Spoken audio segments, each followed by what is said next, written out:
como que Deus transforma o homem, como que eu e você nós vamos ser transformados. Então o apóstolo Paulo fala que nós somos transformados quando primeiramente os nossos olhos são desvendados, quando as escamas caem. E aí quando as escamas caem, nós podemos contemplar como por espelho a glória do Senhor. E quando isso acontece, é a transformação. Então a verdadeira transformação não é por você seguir um conjunto de regras. A verdadeira transformação não é por você fazer ou deixar de fazer. Mas a verdadeira transformação acontece na nossa vida quando nós contemplamos a glória do Senhor. Quando isso acontece, você é transformado. Agora nós temos uma mentalidade que contemplar a glória do Senhor é você entrar naquele êxtase espiritual. É você realmente entrar no reteté de Jeová. Não, nada disso, ainda que isso é bom. Mas o contemplar a glória do Senhor, o apóstolo Paulo ele explica no texto, é contemplar a Cristo. Quando você contempla a Cristo, você é mudado.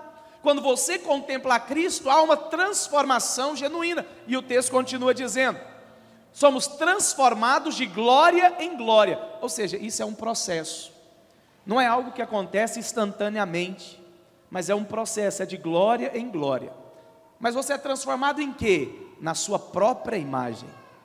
Você é transformado na imagem do Senhor, na imagem de Cristo, como pelo Senhor o Espírito, capítulo 4, versículo 1. 4. Pelo que tendo esse ministério, segundo a misericórdia que nos foi feita, não desfalecemos. 2. Pelo contrário, rejeitamos as coisas que por vergonhosas se ocultam, não andando com astúcia, nem adulterando a palavra de Deus. Então o apóstolo Paulo diz que a palavra de Deus pode ser adulterada, que a palavra de Deus ela pode ser misturada, que a palavra de Deus ela pode ser transmitida, mas não transmitida com pureza. E Paulo diz que ele não adulterava a palavra. Antes, nós recomendamos a consciência de todo homem na presença de Deus, pela manifestação da verdade, verso 3. Mas se o nosso evangelho ainda está encoberto, é para os que se perdem que está encoberto, no qual o Deus deste século cegou o entendimento dos incrédulos, para que não lhes resplandeça a luz do evangelho da glória de Cristo, o qual é a imagem de Deus. Versículo 5.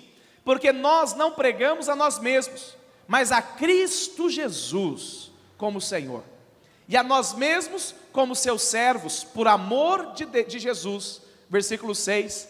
Porque Deus que disse, das trevas resplandecerá a luz, Ele mesmo resplandeceu em nosso coração, para iluminação do conhecimento da glória de Deus. Na face de quem?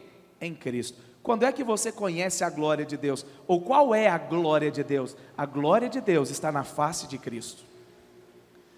Então Paulo diz que a glória de Deus está na face de Cristo, mas no versículo 18 do capítulo 3, ele fala que nós somos transformados quando contemplamos a glória do Senhor. Quando você contempla a glória do Senhor, mas a glória de Deus é Cristo, a transformação. Então, você é transformado quando você contempla Cristo.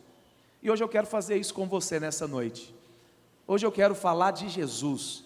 Hoje eu quero levar você a meditar sobre Cristo durante toda a palavra, porque na verdade toda a palavra é um quadro de Cristo.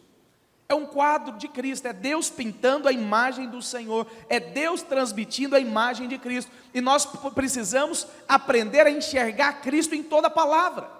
Em toda a palavra. Agora, é tão importante nós entendermos isso porque Cristo é perfeito.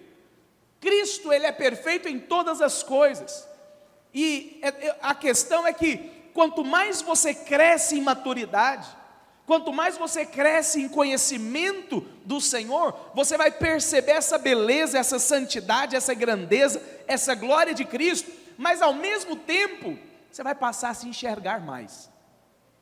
Eu vou passar a me enxergar mais, eu vou perceber mais as minhas falhas, eu vou perceber mais os meus defeitos, eu vou perceber que em nós mesmos, na minha carne, na nossa carne, não há nada tão bonito assim. Na nossa força, não há nada tão poderoso assim, capaz de alcançar algo pela nossa própria força do Senhor.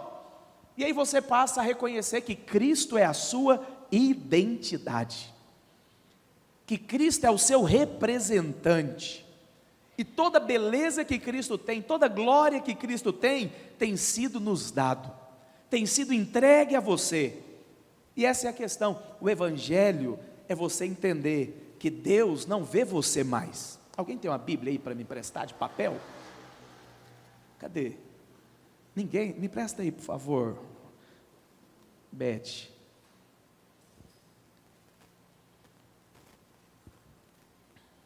Obrigado, querida. Nós precisamos entender que o Evangelho não tem nada a ver conosco mais, mas tem a ver com Cristo. É como eu e você. Me presta um papel agora, gente. Pega, pode puxar aqui? Ok. Não, esse aqui é grande, tá bom, mas eu não vou dobrar ele não. Você é esse marca-texto, e esse aqui é Cristo. Qual que é o problema da religião? A religião é você se apresentando a Deus, com os seus sacrifícios, com as suas qualidades, com aquilo que você é capaz de fazer, mas a verdade é que nós não somos capazes de muita coisa, nós não somos tão perfeitos assim. Mas quanto mais você cresce em Deus, quanto mais maduro em Deus você fica, e presta atenção, maturidade não tem a ver com o tempo de igreja, maturidade tem a ver em você conhecer o Evangelho. Você vai perceber que Cristo ele não se relaciona com você mais.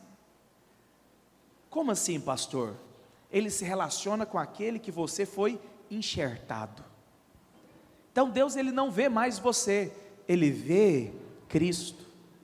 Quando ele olha para você, ele não consegue mais ver as suas debilidades e nem as suas qualidades. Interessante isso. Mas aquilo que ele consegue ver é a pessoa que você foi enxertado. E você foi enxertado em quem? A palavra de Deus fala que nós somos enxertados na videira. A videira não é a igreja, a videira não, é Cristo. E aí quando você entende que você foi enxertado na videira, você vai perceber que Deus ele começa a tratar você agora como ele trata Cristo. E esse é o problema, a religião leva você a se relacionar com Deus. E aí você só pode ser abençoado se você faz, se você é capaz, se você pode. Mas não é assim que Deus trata mais. Isso não é só no Novo Testamento não, desde a antiguidade, Deus sempre trabalhou com representante. Adão te representou, e te representou e me representou, nos representou mal, por isso que nós ficamos mal na foto com Deus, mas teve que vir o quê? O outro representante que é Cristo Jesus, esse representante é perfeito. E da mesma maneira que nós fomos amaldiçoados, nós nos tornamos inimigos de Deus, nós nos tornamos pecadores por causa de Adão, que era o nosso representante, hoje você foi colocado no perfeito. E aí quando Deus olha para você, o que você acha que Deus vê? Deus vê Cristo, porque a identidade de Cristo foi transmitida a você. E agora Deus relaciona com você, entrega lá para ela por favor, Márcio. Obrigado, Beth. Deus relaciona com você não com base na sua pessoa, mas Deus se relaciona com você com base na pessoa de Cristo Jesus. Fala para a pessoa que está do seu lado, fala: Cristo é seu representante. E nós precisamos compreender isso.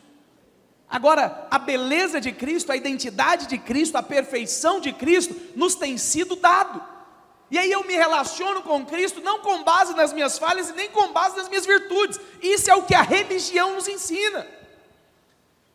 A religião ensina que só pode ser abençoado aquele que é bom. Mas você não é abençoado por sua causa, você é abençoado por causa de Cristo. É por isso que Efésios diz que nós temos sido abençoados com toda sorte de bênçãos celestiais. Você já tem essas bênçãos, você não vai ter. Por que você já tem? Porque Cristo já pagou o preço por cada uma delas. E aí nós precisamos enxergar, e quanto mais você enxerga quem é Cristo, quanto mais revelação você tem da pessoa de Cristo, mais glória é transmitida a você.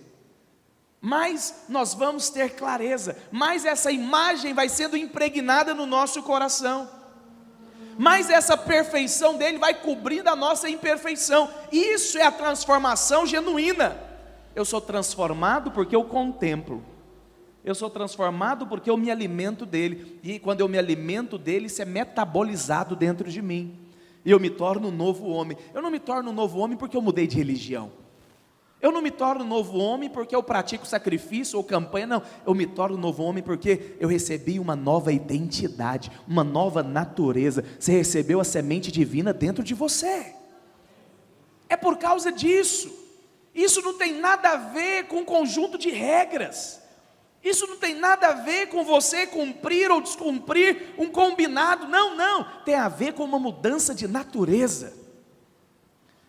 Essa semana eu estava conversando com alguém que estava questionando as minhas pregações. Eu não fico chateado não, eu acho bom, porque significa que pelo menos está ouvindo. Eu não conheço, ou seja, essa pessoa não é da igreja, mas ela viu em algo que nós fizemos, ela viu eu falando sobre algo, e ela veio questionar, e eu ouvi, e ela começou a argumentar, e eu entendi algo. Eu falei, olha, primeira coisa, nós precisamos é ter revelação de Cristo. Às vezes nós nos tornamos religiosos, e a religião cega você da pessoa de Cristo. A religião, ela quer mostrar a sua beleza, o quanto você é belo, o quanto você é perfeito, o quanto você é santo, mas nós não somos tão santos, nós não somos tão belos assim, nós temos muita feiura ainda dentro de nós, porque Paulo fala que não habita bem nenhum na pessoa de Paulo, não habita bem nenhum na carne de Paulo. Agora, irmão, se não habita bem nenhum na vida de Paulo, quanto mais eu vou dizer na minha, quanto mais eu vou dizer na minha. E aí essa é a questão, é porque a religião, ela quer colocar você em evidência, mas o evangelho, ele tira o homem do centro e coloca Cristo, porque Cristo é o centro de tudo. Quantos creem nisso? Diga amém. Projeta para mim João capítulo 1, versículo 1. Às vezes nós achamos que o Senhor Jesus, ele só aparece no Novo Testamento, mas a palavra do Senhor diz que no princípio era o Verbo estava com Deus, e o Verbo era Deus. Então o Senhor Jesus estava com Deus desde o princípio, Ele é Deus, e desde o princípio da criação, nós podemos perceber o Senhor, nós podemos ver o Senhor, e muitas vezes aparecendo como anjo, muitas vezes aparecendo como a sarça, muitas vezes aparecendo em tantas situações, mas era o Senhor. E aí, se você vai lá para Moisés, quando o povo estava sendo escravizado no Egito, por Faraó. Não vou ler as referências com você, mas depois você pode ler em casa. Isso aqui que eu estou falando está em Êxodo capítulo 3, a partir do capítulo 3. O Senhor aparece para Moisés. Mas como que o Senhor aparece para Moisés? A Bíblia diz que o Senhor aparece com uma sarça, queimando, cheio de fogo, mas a sarça não se consumia. E Moisés vê aquilo e fica assustado, e vai entrar, e o Senhor fala o quê? Não, tire as sandálias, porque essa terra é santa. Por que o Senhor Jesus apareceu ali para Moisés, no meio da sarça? Porque o povo hebreu era um povo afligido. Projeta para mim Êxodo capítulo 5, versículo 7. Vamos ler a partir do 6. Naquele mesmo dia, pois deu ordem Faraó a seus superintendentes do povo e aos seus capatazes, dizendo: daqui em diante não torneis dar palha ao povo, para fazer o quê? Tijolos. Então o povo hebreu, ele era escravo fazendo o quê? Tijolos. Você já foi numa cerâmica, você sabe como é que funciona. Molda o tijolo, coloca na forma e leva para onde? Para a fornalha.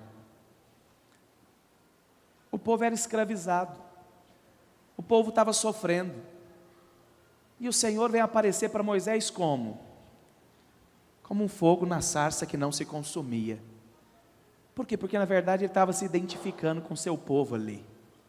Deixa eu te dizer algo, o Senhor Jesus é aquele que desde o início, desde a antiguidade, Ele se identifica com você, Ele se identifica com a sua situação, Ele vem não para apenas ser o Senhor, mas Ele vem para se identificar com você. Ele vem para se mostrar que Ele se preocupa com você. Então o Senhor sempre você vai perceber isso. Ele estava junto com o povo, Ele veio para se identificar com o povo, e nós vamos perceber isso. O Senhor liberta o povo de Israel, você sabe da história. O Senhor, Ele lança as pragas, e Faraó então deixa o povo ir, e aí no deserto o povo começa a peregrinar no deserto. Não era vontade do Senhor que o povo ficasse 40 anos no deserto, mas o povo peregrinou, e nesse tempo você vai perceber que talvez é um do tempo onde mais milagres é relatado na palavra do Senhor. Todos os dias caía o maná do céu. Estava com sede, brotava água. A água era amarga, se tornava em doces. Se tornava em água doce. Por quê? Era o Senhor cuidando do seu povo. E sabe o que é interessante? É que o Senhor não só não cuidava, mas o Senhor estava no meio do povo. O Senhor, Ele estava no meio do povo. O Senhor, Ele habitava onde? Na Arca da Aliança. A Arca da Aliança, ela ficava onde? No tabernáculo. O tabernáculo estava no meio da congregação. O povo ia se mover, o tabernáculo era levantado e conduzido, mas sempre Deus estava no meio do povo. Assim também hoje, Deus está no meio de nós. Deus habita em nós. Por quê? Porque o Senhor, Ele quer estar no meio dos seus. Esse é o Senhor. Esse é o Senhor. E aí o Senhor então libera uma promessa para o seu povo, que ia dar uma terra prometida. Manda os espias. E é tão interessante porque você vai perceber que não é todo mundo que desfruta da promessa de Deus. 10 espias voltaram com uma posição negativa. A terra é boa. Ah, mas não é assim também não. Nós vamos ser devorados, vamos parar com isso. Deus prometeu, mas não é a coisa dessa maneira. Não é tão fácil assim. Qual que é a promessa que Deus deu? Qual que é a promessa que o Senhor realmente liberou para o povo dele? O que o Senhor havia falado? Nós precisamos realmente entender, porque essa é a palavra do Senhor. Projeta para mim Deuteronômio capítulo 10, capítulo 6, versículo 10. Olha o que o Senhor, Ele havia falado. Havendo-te, pois, o Senhor teu Deus introduzido na terra que sob juramento prometeu aos teus pais, Abraão, Isaque e Jacó, que te daria grandes e boas o quê? Cidades. Mas essa cidade, o que eles fizeram? Nada. Cidades que tu não o quê? Edificastes. Ou seja, Deus, eu tenho uma promessa para você. Eu vou te dar uma terra que emana leite e mel, lá vai ter cidade, e a cidade vai estar pronta, você não precisa fazer nada. Os espias foram, voltaram, os 10 espias voltaram e falaram, não, realmente, a terra é boa, mas eu vou te falar, não é simples assim não. Tem gigante nessa terra, nós vamos ser devorados como pão. Então vamos ficar quietos, esquece isso, esse negócio que é de graça, não precisa fazer nada para receber, é só crer. Ah, não é muito assim não, pastor. A Bíblia fala que eles não entraram na posse da herança. Por que eles não entraram na posse da herança? Tem muita gente que fala que você não desfruta da promessa de Deus porque tem pecado. Mas o pecado não impediu Deus de estar no meio do povo. O pecado não impediu Deus de habitar na Arca da Aliança. O pecado não impediu Deus de mandar o maná do céu todos os dias. O pecado não impediu Deus de fazer a nuvem guardar de dia e a coluna de noite para aquecê-los. Não, o pecado não foi o problema. O problema foi a incredulidade. Sabe quando é que você não desfruta da promessa de Deus?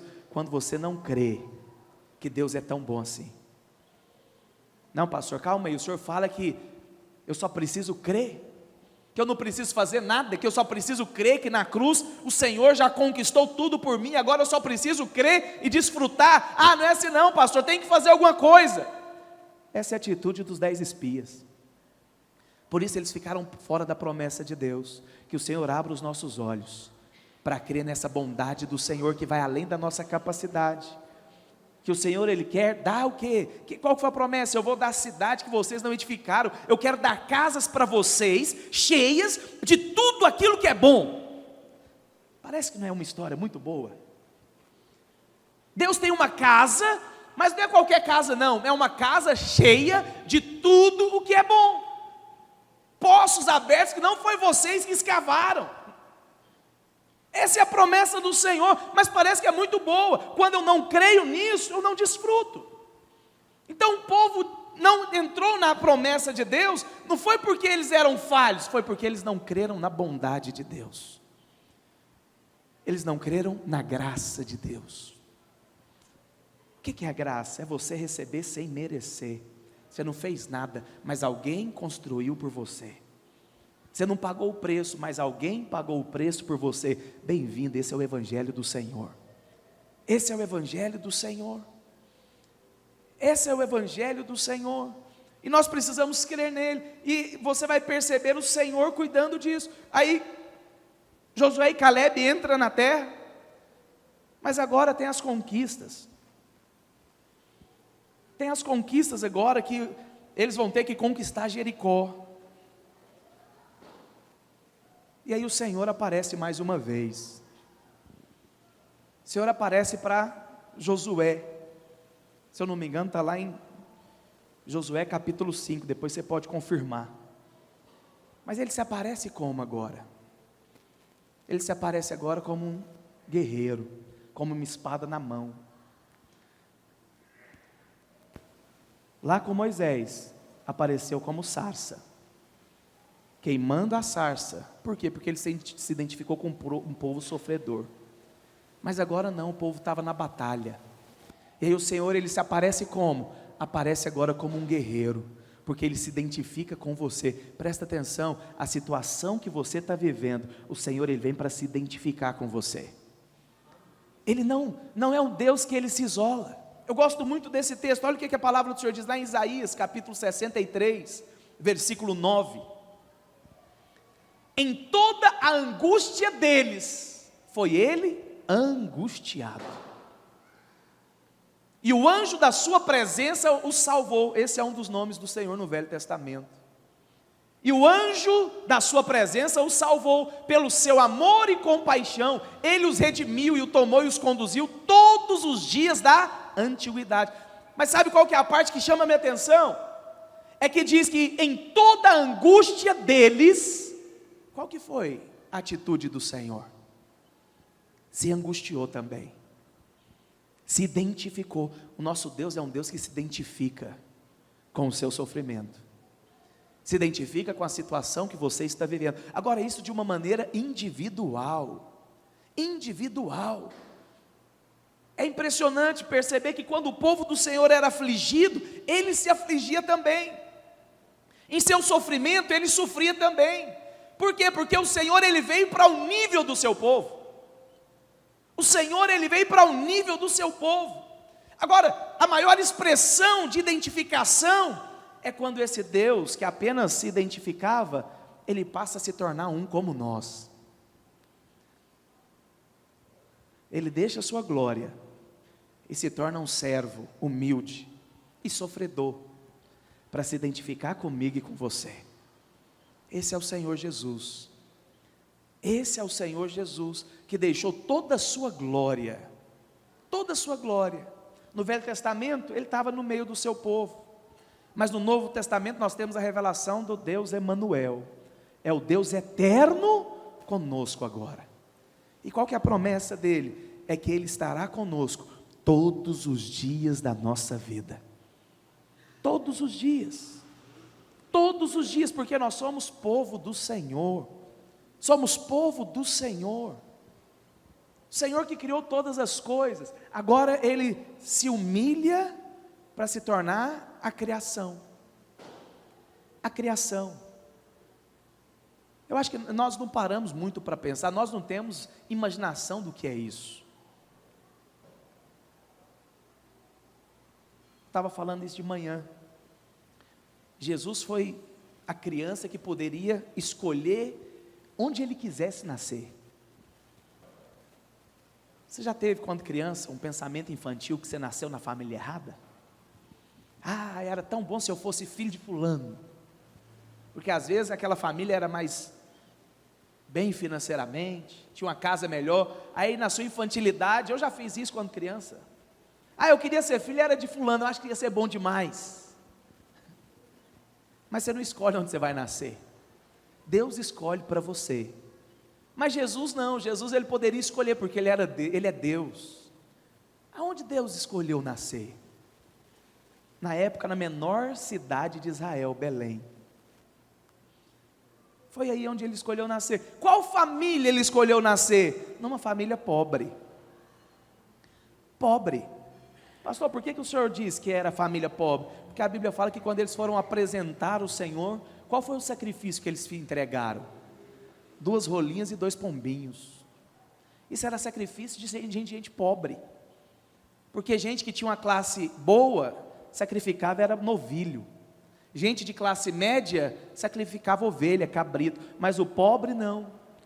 O pobre sacrificava um pombinho em rolinha. Armava uma arapuca no quintal da sua casa. Pegava o pombinho, a rolinha apresentava. Foi isso que José e Maria fizeram. Ou seja, Jesus poderia escolher nascer em qualquer família, nascer em qualquer lugar, mas ele nasceu numa cidade simples, numa família humilde, numa família pobre. Por quê?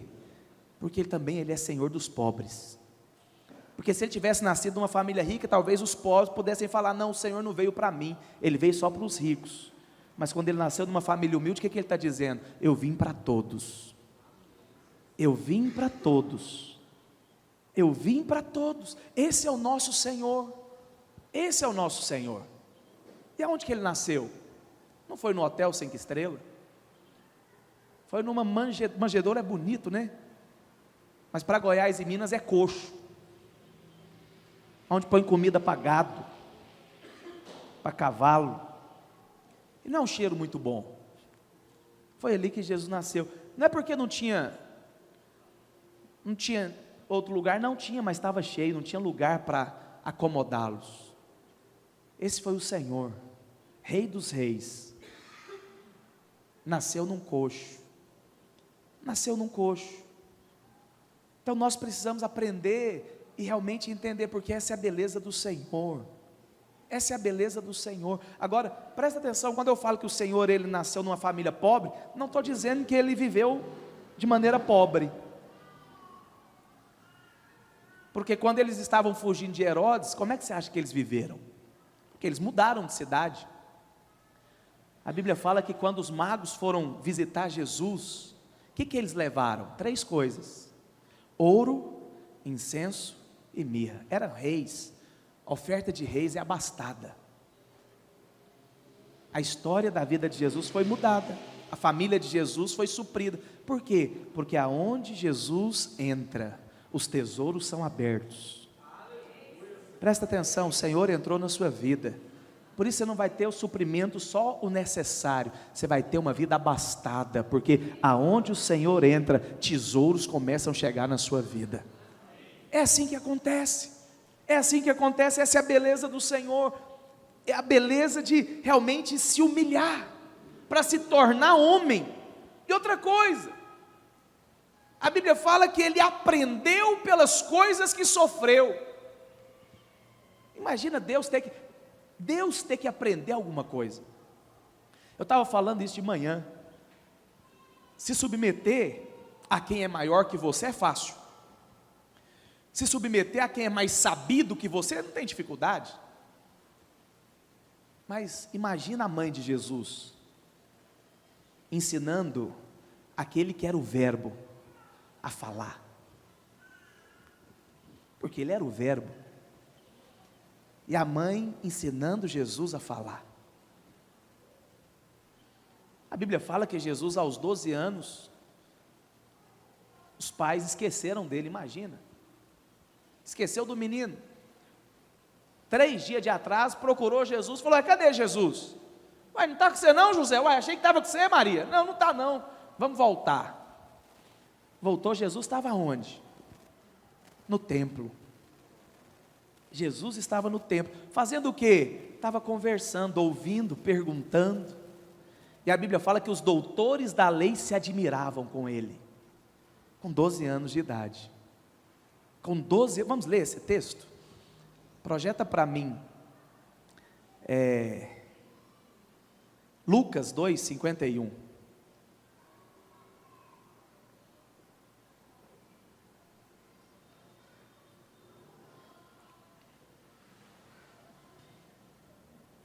Volta para mim, por favor. Volta. Logo os pais os viram e ficaram maravilhados. E sua mãe lhe disse: filho, por que fizeste assim conosco? Teu pai e eu, aflitos, estávamos à tua procura. 49. Ele lhe respondeu: por que me procuráveis? Não sabeis que me cumpri estar na casa do meu pai? Verso 50. Não compreenderam, porém, as palavras que lhe disseram. 51. E desceu com eles para Nazaré, e era-lhes submisso à sua mãe. Porém, guardava todas essas coisas no seu coração. Versículo 52. E crescia Jesus. Imagina Deus precisar crescer. Ah, pastor, ele cresceu só em estatura. Não, em sabedoria, estatura e graça. Diante de Deus e diante dos homens. Por quê? Porque ele se submeteu. Deixa eu te dizer algo. Quando você decide se submeter, tem favor na sua vida. Quando você decide se submeter, favor é liberado da parte de Deus. Quando nós nos submetemos, nós ganhamos favor. Quando Davi se submeteu ao seu pai, ele ganhou o trono. Ele ganhou o trono. Quando José se submeteu a Potifar, ele se tornou governador. Quando Esther se submeteu a Hegai, ela teve favor do rei, tudo por causa da submissão. Quando você se submete, Deus derrama favor. Deus derrama favor. Esse é o Senhor, submisso, humilde. Humilde. Humilde, nós precisamos realmente entender isso e viver isso. E sabe o que é poderoso? Que aí você passa a discorrer. Deixa eu ver meu horário aqui, irmãos. Amém. Você passa a discorrer no Novo Testamento, você vai perceber o Senhor lidando com as pessoas, tratando as pessoas. E é tão interessante porque você nunca percebe Jesus maltratando um pecador.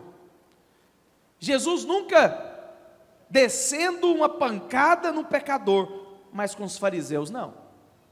Com os fariseus era raça de víboras. Vocês são serpentes, vocês são sepulcro caiados. Era assim que o Senhor ele tratava os fariseus. Por quê? Por que o Senhor ele tratava os pecadores de uma maneira e tratava os fariseus de outra? Porque os pecadores eram pessoas que tinham pecado e admitia. Eu sou falho mesmo. É aquele pecador que peca e não esconde o seu pecado. Mas os fariseus não. Os fariseus pecavam, mas não mostrava para ninguém. Então há dois tipos de pecadores. São os pecadores imorais e são os pecadores morais. E pode ter certeza, nós convivemos com eles hoje ainda. E é tão interessante porque você vai lá para o Evangelho de João, capítulo 3, você percebe que a Bíblia diz que um fariseu chamado Nicodemos vai procurar Jesus. E ele vai procurar Jesus, qual é o horário? À noite. Por que Nicodemos foi ter com Jesus à noite, não foi de dia? Porque ele não queria ser identificado com Jesus. Porque ele não queria ter um encontro às claras com o Senhor. Porque ele não queria ser visto com Jesus. E aí por causa disso ele vai encontrar com o Senhor à noite. Ainda bem que eu não sou Jesus, porque se eu sou Jesus eu falava, não encontro com você hoje, só amanhã, meio-dia, na porta do templo, aí nós vamos conversar. Mas Jesus é nobre. Jesus conversa com ele. E é tão interessante porque Jesus expõe o Evangelho para ele. João 3,16, ele falou para Nicodemos: Deus amou o mundo de tal maneira que enviou o seu único filho. Porque amou o mundo. Ou seja, isso ele falou para quem? Para um fariseu. Porque Jesus ele era nobre. Nós precisamos aprender com o Senhor. Nós precisamos aprender com o Senhor. É tão interessante porque no capítulo seguinte, João capítulo 4, ele tem encontro com a mulher samaritana. E aí é diferente, presta atenção, para Nicodemos ele pregou o evangelho, ele não se revelou. Ele falou para Nicodemos, falou: olha, é necessário você nascer de novo, é preciso nascer da água e do Espírito. Quem não nascer de novo não vai ver o reino dos céus. Mas aí no capítulo seguinte, o Senhor ele vai a Samaria, e ele está lá, de repente chega uma mulher, para tirar água. O que Jesus fala para a mulher? Você sabe que eu gosto de ler a Bíblia imaginando, talvez se fosse um de nós, o que você ia falar para uma mulher que já teve 5 maridos, e estava amaziada no 6º? Estou sentindo uma coisa da parte de Deus para te falar. Muda de vida. Eu já escutei isso demais. Se você não mudar, Deus vai te recolher. O que Jesus fez? Ela chegou, primeira coisa, falou: me dá um copo de água. Ela assustou, por quê? Porque primeiro, homem não falava com mulher, ainda mais com a samaritana. Ela falou: como você sendo tu judeu, fala comigo que eu sou samaritano? Porque os judeus não passavam nem em Samaria, ele dava a volta para chegar em Galiléia, mas Jesus estava lá em Samaria. Agora presta atenção, qual que é a mulher? É uma mulher que tinha tido 5 maridos. Qual que é o horário? 12:00, ela foi buscar água. Por quê? Porque não ia ter ninguém no sol quente, ela ia estar sozinha. Ela não queria ser acusada, ela não queria ser vista, mas Jesus estava lá esperando ela. Jesus estava lá esperando ela. E aquela mulher então fala: como é que você, sendo tu judeu, pede de beber a mim que sou samaritana? Projeta para mim João capítulo 4. Pode passar. Pode passar. Vai. Volta aí para o 4. Olha o que a Bíblia diz. Jesus falou que era necessário atravessar a província de Samaria, mas os judeus não passavam por lá. Mas Jesus estava falando o quê? Tem alguém que eu preciso encontrar. Tem alguém que já está no 6º marido e não encontrou a felicidade, mas eu vou ser o 7º. E o 7º é perfeito, porque 7 significa perfeição. Ou seja, aquela mulher estava procurando a felicidade no lugar errado. Casamento é bom, mas casamento não vai resolver sua vida. O que vai resolver sua vida é se encontrar com um noivo perfeito, e esse é só o Senhor. Só o Senhor. Ele falou que era necessário passar por lá, versículo 7. Nisto veio uma mulher samaritana de tirar água. Disse Jesus: dá-me de beber. Versículo 8. Pois os seus discípulos tinham ido à cidade comprar alimentos. Então lhe disse a mulher samaritana: como sendo tu judeu, pede de beber a mim que sou mulher samaritana? Porque os judeus não se dão bem com os samaritanos. Jesus falou o quê? Se você soubesse quem é que está te pedindo, dá-me de beber, você ia pedir, eu ia te dar água viva. Aquela mulher então, versículo 11, respondeu ela: Senhor, tu não tem com que tirar, o poço é fundo, onde pois tem água viva? És tu porventura maior do que Jacó, nosso pai, que nos deu o poço, do qual ele mesmo bebeu, bem assim seus filhos e seu gado? Afirmou Jesus: quem beber dessa água, vai ter que voltar. Aquele, porém, que beber da água que eu lhe der, nunca mais terá sede. Pelo contrário, a água que eu lhe der será nele uma fonte a jorrar para a vida eterna. Versículo 15. O que a mulher fala? Me dá dessa água, eu não quero vir aqui mais não. Até então ela não estava entendendo muito bem o que Jesus estava falando. Jesus estava falando o seguinte: o dia que você beber da água que eu lhe der, você vai ter alegria. Você não vai ficar procurando alegria em qualquer lugar, em qualquer relacionamento, porque eu vou ser a sua satisfação. eu vou ser a sua satisfação plena. Aquela mulher fala, me dá dessa água, porque eu não vou precisar vir aqui buscar. Versículo 16. Disse Jesus, vai, chama seu marido e vem cá. 17, ao que lhe respondeu a mulher, não tem marido. Ou seja, o que ela falou? Não tem marido. Jesus falou o quê? Verdade, você não tem marido. Você não tem marido, porque 5 maridos já tiveste, e o que você tem agora nem é seu, você está enrolada com ele, é isso que Jesus estava falando. E versículo 19 diz, vejo que tu és profeta. Você vai percebendo que o nível vai aumentando. Primeiro Jesus era apenas um homem, mas agora ela falou o quê? Estou vendo que o Senhor é profeta. Estou vendo que você é profeta. Versículo 20. Nossos pais adoravam nesse monte, vós, entanto, dizeis que é em Jerusalém o lugar que se deve adorar. Disse-lhe Jesus, mulher, pode crer, que a hora vem, quando nem neste monte, nem em Jerusalém, adorareis ao Pai. 22. Vós adorareis o que não conheceis, nós adoramos o que conhecemos, porque a salvação vem dos judeus. 23. Mas a hora vem, já chegou, em que os verdadeiros adoradores adorarão o Pai em espírito e em verdade, porque são estes o que o Pai procura para seus adoradores. 24. Deus é espírito e importa que os seus adoradores o adorem em espírito e em verdade. 25. Eu sei, respondeu a mulher, que há de vir o Messias, chamado Cristo. Quando ele vier, anunciará todas as coisas. O que Jesus falou? Esse aí sou eu. O Messias sou eu. Presta atenção aqui. Para Nicodemos ele não falou que ele era o Messias. Mas para o pecador, o que ele falou? Sou eu que você está procurando. Eu sou o Messias. Eu que falo com você. Então presta atenção. O Senhor estava falando com quem? Não era com um religioso que frequenta culto. É com uma mulher que já estava casada 5 vezes e estava entrando no 6º. Jesus foi lá para ter um encontro com ela. Por quê? Porque o nosso Deus se identifica conosco em nossa situação. Não estou falando que Ele se identifica com o nosso pecado, mas Ele se identifica com o seu sofrimento.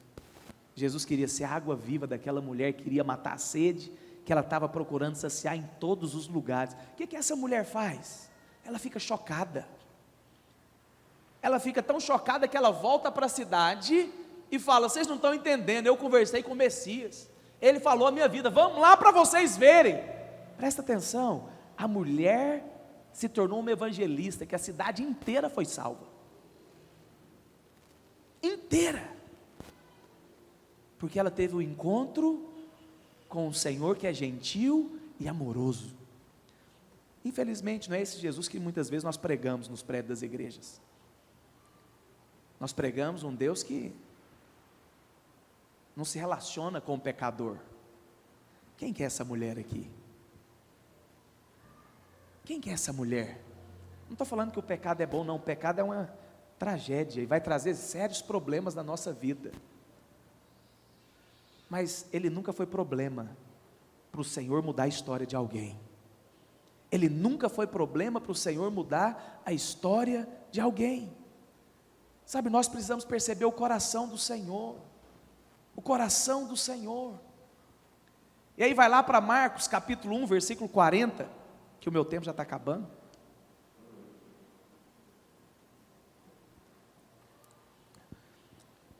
Olha aqui essa história. Aproximou-se dele um leproso, rogando-lhe de joelhos, se quiseres, pode me purificar. Versículo 41, Jesus profundamente o quê? Compadecido. Então presta atenção, quem que era Jesus? Jesus era cheio de amor e graça, mas Jesus também era cheio de compaixão e misericórdia. Você acha que alguém parava para dar ouvido para um leproso? Só para você ter uma ideia, ainda que é muito pior. Você para conversar com alguém que é um morador de rua que está fedendo? Você não para. Às vezes você não abre nem a janela do carro para dar uma esmola para ele. Quanto mais um leproso. Leproso vivia à margem da sociedade. E aí ele chega para Jesus e fala o quê? olha, se o Senhor quiser, o Senhor pode me purificar. Ele sabia que Jesus ele tinha poder para purificar a vida dele. Qual que era a dúvida dele? Será que o Senhor ele quer me curar? Talvez essa é a nossa história. Você sabe que Deus ele tem poder para fazer muitas coisas. Qual que é a sua dúvida às vezes? Será que Deus quer me abençoar? Será que Deus quer restaurar o meu casamento? Será que Deus quer salvar minha família? Será que Deus quer me prosperar? Será que Deus quer abençoar a minha empresa? Então a nossa dúvida não é se Deus pode. Não, você tem certeza e sabe, Deus pode. A nossa dúvida é, será que Deus ele quer? Será que é a vontade de Deus que eu seja abençoado? Será que é a vontade do Senhor realmente abençoar a minha casa? Então, o leproso aqui, ele não colocou em dúvida o poder de Deus. O que ele colocou em xeque aqui? Foi a bondade do Senhor. Você tem certeza disso, que Deus quer te abençoar? Ou você ainda tem dúvida? Você tem certeza ainda que Deus quer realmente abençoar a sua casa, seus filhos, sua família, seus negócios, seu trabalho, sua saúde? Ou ainda às vezes nós temos dúvida? Esse é o problema. Esse é o problema. Agora, é tão interessante porque o Senhor não repreendeu ele. Só porque você duvidou da minha bondade agora, você vai viver o resto da vida leproso. Não, a palavra do Senhor fala que o Senhor ficou profundamente compadecido. Ele se compadeceu. O Senhor, ele foi movido por compaixão. Presta atenção, as circunstâncias que você passa, comove o coração do Senhor, a ponto do Senhor curá-lo. Agora, sabe o que é interessante? Vem cá, Vinícius. Como que a Bíblia fala que o Senhor curou o discípulo, o leproso? Jesus, profundamente compadecido, estendeu a mão, tocou e lhe disse: fica limpo. Fica limpo. Por que o Senhor quis tocar ele? Porque o Senhor curou outras pessoas sem tocar. O Senhor curou outras pessoas sem ao menos estar perto. Pode ir, já está curado. Mas o leproso não, ele quis tocar, ele quis curar. E eu vou ser bem sincero, eu creio que ele não só tocou não. Eu creio que ele fez muito mais que isso.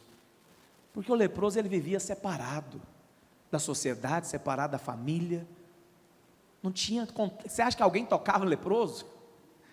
Ninguém chegava nem perto. Ninguém chegava nem perto. O Senhor ele estava devolvendo a dignidade para aquela pessoa. O Senhor, eu imagino que o Senhor não apenas tocou. Eu imagino que a conversa foi mais ou menos assim. Você está perguntando se eu quero? Eu não só quero como vou. Você vai ser curado agora, seja curado. Fica limpo. O Senhor estava trazendo de volta a dignidade para aquele homem. Mas de que maneira? De uma maneira gentil, de uma forma amável, porque esse é o coração do Senhor. Esse é o coração do Senhor. Obrigado, Vinícius. Esse é o coração do Senhor. Eu sei, às vezes você pode até falar: pastor, tá bom, mas o Senhor só está falando da bondade de Deus. Deus não fica irado, não. O Senhor ele não se ira às vezes conosco. Não, o Senhor ele se ira. O Senhor ele se ira, a Bíblia fala. Projeta para mim Marcos capítulo 3, versículo 1. Olha o que a palavra do Senhor diz. De novo entrou Jesus na sinagoga. Estava ali um homem que tinha ressequida uma das mãos. E estavam observando Jesus, para ver se o curaria em dia de sábado, a fim de o acusar. Então presta atenção, qual que é a cena aqui? O Senhor entrou no templo. Tinha alguém lá com a mão encurvada, com a mão ressequida, e o povo não estava preocupado, não era com o doente, estava preocupado para ver o que Jesus iria fazer, se Jesus iria quebrar a lei, ou se Jesus iria deixar o doente daquela maneira. Eles estavam procurando uma maneira de acusar Jesus, versículo 3, disse Jesus ao homem da mão ressequida: vem para o meio. Eu acho isso maravilhoso. Com certeza o homem estava no canto, escondido. Jesus falou: vem aqui, vamos para o meio. Vem para o meio da roda. E aí a Bíblia diz, 4. Então lhes perguntou: é lícito no sábado fazer o bem ou o mal, salvar a vida ou tirá-la? Mas eles ficaram em silêncio. Versículo 5. Olhando ao redor, indignado. Essa palavra indignado aqui no original é irado. Mas com o que Jesus ficou irado? Foi com o doente? Não, Jesus ficou irado foi com os religiosos. O que ira o Senhor? É a religião. O que deixa o Senhor irado? É a religiosidade. É você ignorar aquele que está precisando de ajuda, ao invés de você ajudar, ao invés de você estender a mão, você abre a boca para condenar ou criticar. É isso que deixa o Senhor indignado. Mas ao mesmo tempo que ele ficou indignado, a Bíblia fala que ele ficou condoído, com a dureza do coração do povo. E ele falou o que ao homem? Estende a mão. Ele estendeu e a pessoa foi completamente o que? Sarada. Porque esse é o coração do Senhor. Então o Senhor, ele se ira assim, mas o que ele se ira? Às vezes é com a nossa indiferença. Às vezes é com a nossa indiferença, com aquele que está precisando de ajuda. Irmãos, presta atenção, nós não fomos chamados para condenar. O Senhor projeta para mim, João capítulo 3, versículo 17. Porquanto Deus enviou o seu Filho ao mundo para quê? Não para que julgasse o mundo. Jesus não veio para julgar, nem eu e você estamos aqui para julgar. Mas para que Jesus veio? Jesus veio para que o mundo fosse salvo por Ele. Então presta atenção, nós não julgamos, nós não condenamos, nós falamos do amor do Senhor e da graça do Senhor. Você não vai ver o Senhor condenando pecador, presta atenção, esse não é o seu papel. Eu sei que nós aprendemos às vezes coisas erradas, infelizmente você aprendeu errado e eu também. Nós não condenamos, nós mostramos que há perdão disponível. Nós mostramos que tem jeito, porque esse é o coração do Senhor, esse é o coração do Senhor. Até quando o Senhor, ele disciplinava os seus discípulos, a disciplina do Senhor que ele falava era o quê? Eu fico chocado com vocês, por que vocês não têm fé, não desfrutam demais do que eu posso dar para vocês? Por que vocês não desfrutam demais? Porque eu tenho mais para dar. Eu não sei quanto a você, Deus tem muito mais para dar para você, Deus tem muito mais para te abençoar, Deus tem muito mais para fazer na sua vida.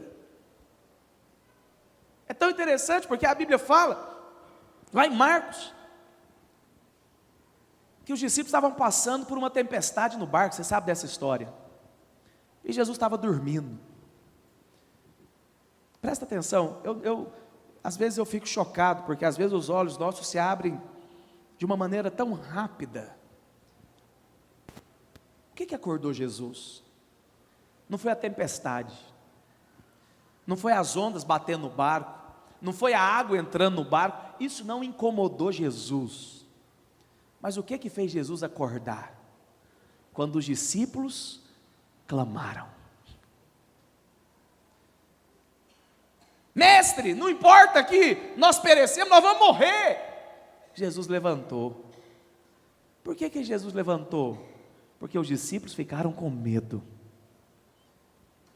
Sabe o que chama a atenção do Senhor? É a situação que você está passando. Talvez você ache que as pessoas não estão ligando e realmente não estão, mas o Senhor, Ele se importa com o que você está vivendo. O que atrai a atenção do Senhor é o clamor do filho. É o clamor do filho. Talvez você está passando por uma situação tão difícil na sua vida, quer dizer algo para você, o Senhor se importa com você.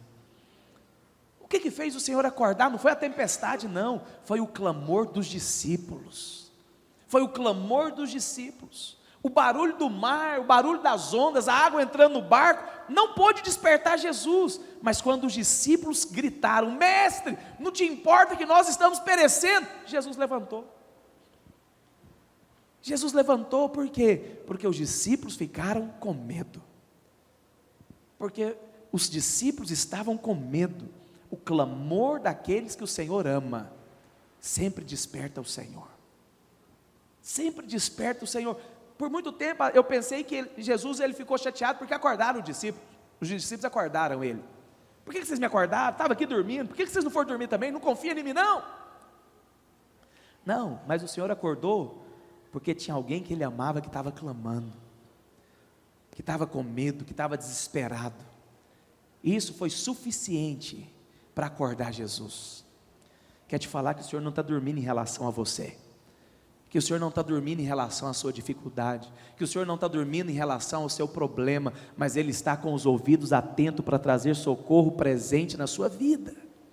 socorro presente na sua vida. Isso é tão precioso, porque isso fala da grandeza do Senhor. Isso fala da grandeza do Senhor, porque o Senhor, Ele quer nos salvar, Ele quer nos... E quando eu falo salvar, não é nos salvar do inferno não, porque dele você já foi salvo, quando você creu no Senhor. Mas é te salvar da aflição, da dificuldade, porque nós temos um Senhor que se compadece de nós.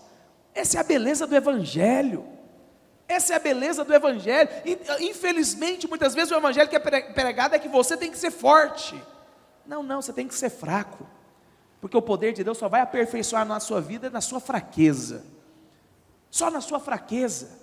O Senhor não ganha nada com a sua força, o Senhor ganha com a sua fraqueza. Quanto mais fraco, mais força do Senhor você vai ter.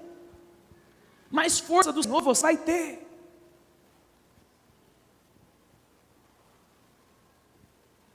E aí nós podemos ver o Senhor agir de uma maneira tão poderosa. Em João capítulo 8. Projeta para mim João 8, verso 1. E eu queria que você ficasse de pé.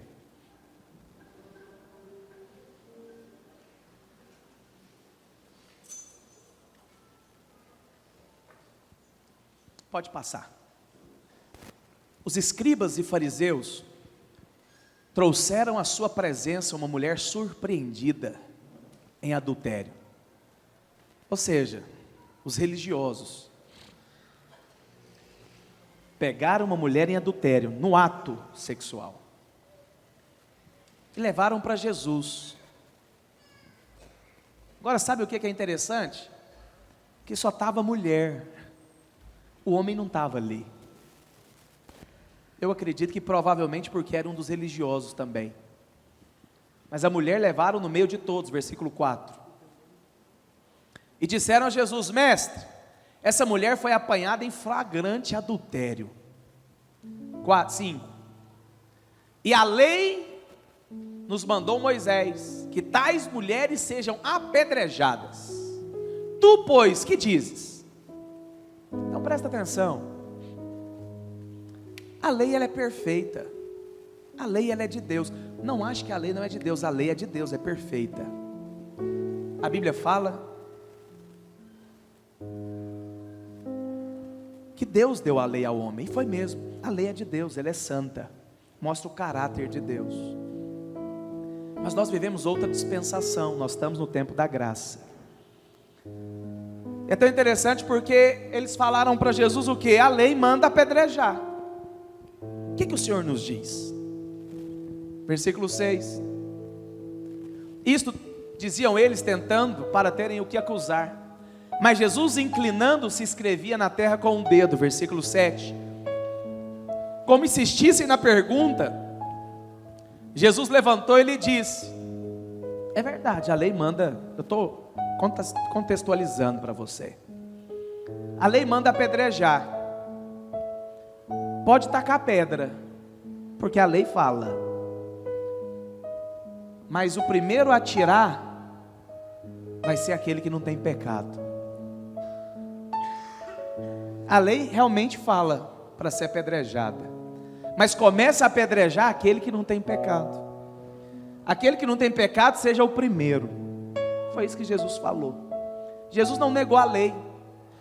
Jesus não contradiz o que a lei falou. Não, Jesus afirmou: pode apedrejar, mas o primeiro seja o que não tem pecado. Versículo 8.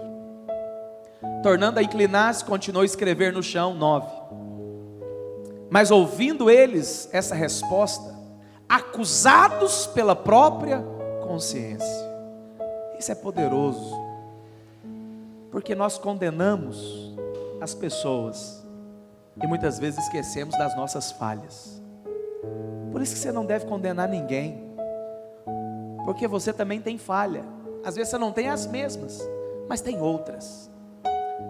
Por isso não se julgue melhor do que aquele que tem cometido erros, porque nós também erramos. Às vezes os erros só são diferentes.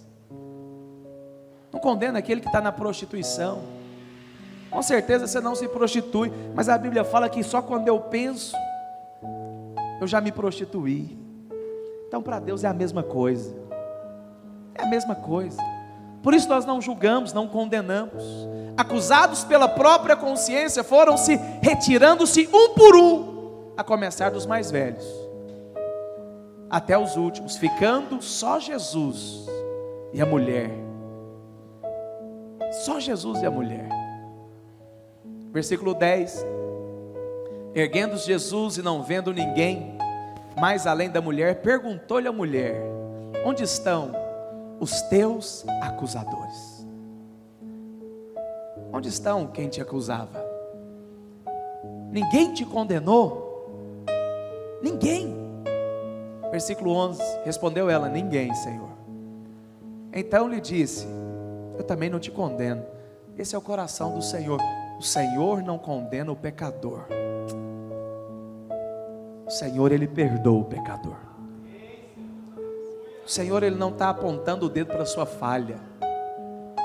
Presta atenção no que eu vou te dizer. Talvez você já ouviu em muitos lugares que quando você pecou, Deus foi embora. Você perdeu a comunhão. O Espírito Santo foi embora. Não, mas não foi o pecado que tirou Deus da presença do meio do povo hebreu. A arca do Senhor estava lá. A arca do Senhor estava lá. Quanto mais agora que todos os seus pecados foram perdoados na cruz do Calvário. Ninguém te condenou?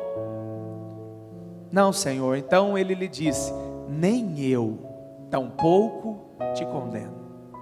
Vai e não peques mais.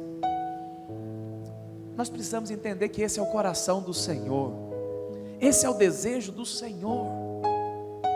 E sabe o que é poderoso? O Senhor, Ele não quer apenas realizar milagres na sua vida. O Senhor, Ele quer trazer paz para você. Paz. Uma paz que excede todo o entendimento.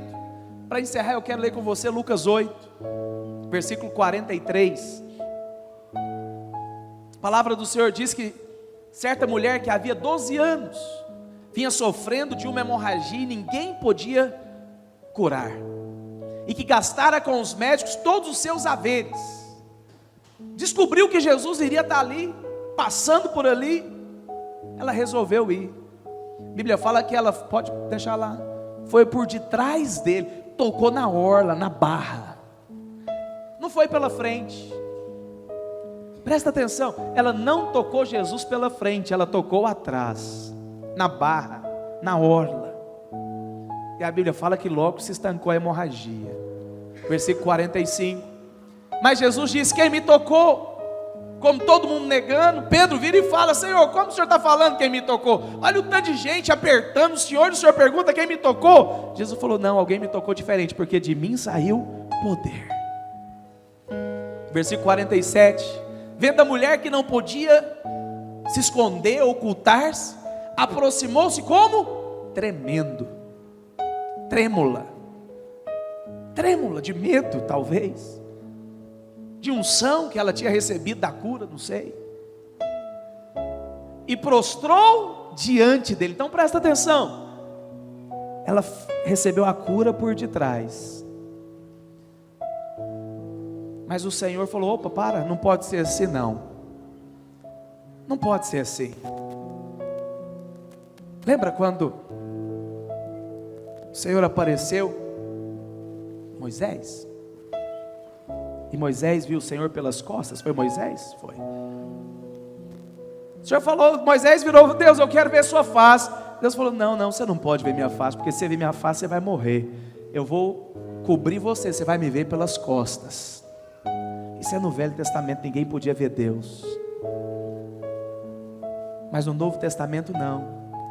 O Senhor cura aquela mulher e chama ela, e ela trêmula se ajoelha, prostrando-se diante dele, declarou à vista de todos a causa por que ele havia tocado, e como imediatamente fora curada. Versículo 48. Então lhe falou. Eu acredito que naquela hora Jesus olhou nos olhos dela, falou: filha, olha aqui para mim, tua fé te salvou. Você só não recebeu milagre, mas você pode agora ter paz. O Senhor não quer apenas curar você, o Senhor não quer apenas restaurar sua família, o Senhor quer te dar paz. Pastor, mas que paz é essa? É a paz que você percebeu: eu não tenho mais dívida nenhuma com Deus. Todos os meus pecados foram perdoados. Toda dívida, todo escrito de dívida que era contra mim, Ele levou no Calvário. Eu não sei se você tem essa paz, mas você precisa buscá-la. Infelizmente, eu fico tão triste quando eu escuto isso. Pastor, o senhor crê mesmo que todos os nossos pecados foram perdoados? Vê lá se eu vou acreditar que a obra de Cristo ela não foi completa, não foi perfeita.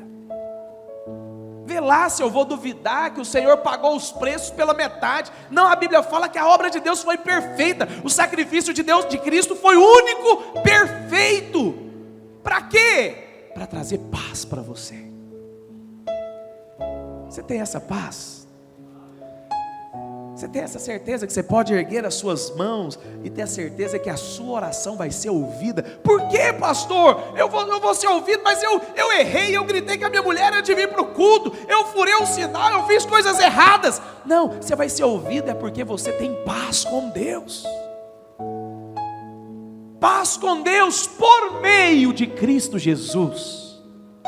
Não é porque você é bom, não é porque você não erra, não, Ele te deu a paz. Isso é maravilhoso. Se acordar de manhã tendo a certeza, Deus não se ira mais comigo, porque a ira que era para a minha vida se recaiu sobre a vida de Cristo lá na cruz do Calvário. Pastor, o que restou para mim então? Só bênção. Só bênção. Por que você acha que as pessoas nos criticam? É porque eu não prego mais maldição, porque eu não creio. Toda maldição Cristo sofreu no seu lugar. Não tem mais maldição para você não, meu irmão. O que tem é boas novas. O Evangelho é a boa nova, é a boa notícia. É a notícia que Deus está procurando meio para te abençoar, para abençoar os seus filhos, para abençoar você na sua casa, no seu trabalho, na sua saúde, em todas as áreas da sua vida. Foi para isso que Cristo veio. E quanto mais eu medito nisso, mais eu sou transformado de glória em glória. Você precisa voltar os seus olhos para aquilo que é perfeito. E o que é perfeito é o Senhor Jesus. O que é perfeito é o Senhor Jesus. Quando nós olhamos para Cristo, nós somos transformados. Quando nós olhamos para o Senhor, nós recebemos dessa identidade. O Evangelho é você saber disso. Você foi enxertado em Cristo Jesus. E sem Ele mesmo diz: sem mim nada podeis fazer. Você crê nessa verdade? Feche os seus olhos aonde você está. Feche os seus olhos. Deixa essa paz permear o seu coração. Deixa essa paz permear o seu coração nessa noite. Eu não sei qual é a sua necessidade, eu não sei qual é a sua aflição, eu não sei o que você tem passado, mas há um Deus que se identifica com você. Há um Deus que veio por causa de você. Oh Espírito Santo de Deus, Pai, abra, oh Deus, os nossos olhos, dá-nos clareza, revelação, oh Deus, de quem nós somos em Cristo. Oh Espírito de Deus, nós não precisamos viver amedrontados, nós não precisamos viver com medo mais, oh Deus, porque há um Deus que se encarnou, se fez homem, para que eu pudesse desfrutar de vida plena e vida abundante. Deus, é por isso que nós estamos aqui, oh Deus, essa noite, porque nós cremos que é o Senhor. Que é o Senhor. Queria que você se juntasse com essa pessoa que está perto de você agora, de 2 a 2. Você vai orar por ela nessa noite. Você vai declarar que os olhos dela são abertos. Você vai declarar que a cada dia ela vai contemplar o Senhor, vai ter revelação da sua identidade, em quem ela foi inserida. Oh Jesus, oh Espírito Santo de Deus, oh Jesus, quando eu te vejo, não há mais o que Senhor Jesus, pois não há outro. Pai, nós clamamos ao Senhor nessa noite. Conhece igual a ti. Abre os nossos olhos, Senhor. Abre os nossos olhos, Senhor. Volto os meus olhos pra tua presença. Deixo tua glória Oh, Espírito de ganhar Deus. forma em mim. Volto os meus olhos. Aleluia. Quero declarar sobre a sua vida. Você vai desfrutar das promessas do Senhor. Pastor, por que eu vou desfrutar das promessas do Senhor? Porque você crê na bondade de Deus. A palavra do Senhor diz lá no livro de Salmos 23, versículo 6: bondade e misericórdia certamente me seguirão todos os dias da minha vida. Você crê nisso? Fala para essa pessoa que está do seu lado, fala: bondade e a misericórdia vai me seguir todos os dias da minha vida. Você crê nessa verdade? Pastor, e eu vou habitar na presença do Senhor. Essa presença habita em você. Você é morada de Deus, casa do Senhor. Quantos creem nisso? Diga amém. Quero declarar sobre a sua vida uma semana abençoada, cheia da presença, da glória do Senhor. Você que nos visita, quero agradecer a sua visita e dizer que o nosso desejo é que você faça parte dessa família. Estamos aqui para servir você. Deus abençoe a sua vida. Não vá embora antes de você liberar uma palavra de fé, de vitória sobre a vida desse irmão que está do seu lado. Tenha uma semana abençoada e cheia da presença do Senhor, em nome de Jesus. Volto os meus olhos